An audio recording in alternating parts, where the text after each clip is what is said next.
Ano pa? Balik-balikan natin yung sinasabi nating environmental sanitation. No, na dapat malinis sa kapag-biligiran. Pagdating sa dengue, bakit pa nagkaka-dengue? Dahil mayroon tayong mga batya-batya dyan, mga baldi-baldi dyan na naging pinupugaran ng mga lamok. So, ang mga dumi, no, sa kubeta dapat malinis dahil pag natapuan ng langaw at pupunta sa pagkain, di ba?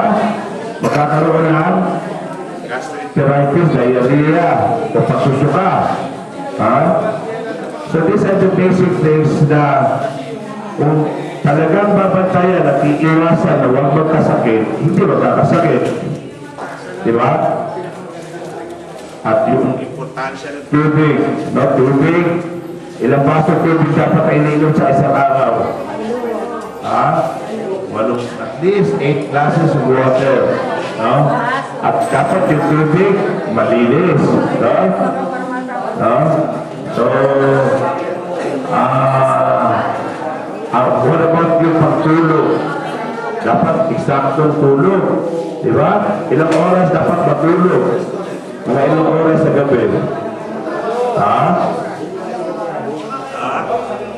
At least 8 hours, no?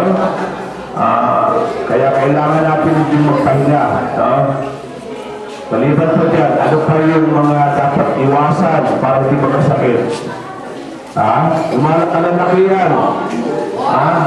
Tayo ba yung mag-iinom na walang kumpay, walang katapos ang inom? Ha? Sobrang inom, makakasira sa? Ha? Anong sinisira sa sobrang inom?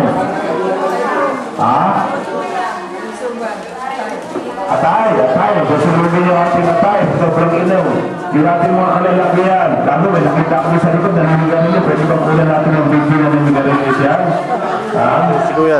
Yan ang nakalimbawa ng taong hindi nag-iiyak sa kanyang katawan. Hawak-hawak sa garilyo.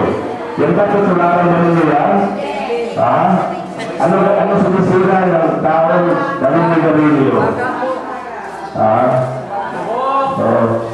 Ulit-ulitin ko, dapat you have to maintain a healthy lifestyle. No?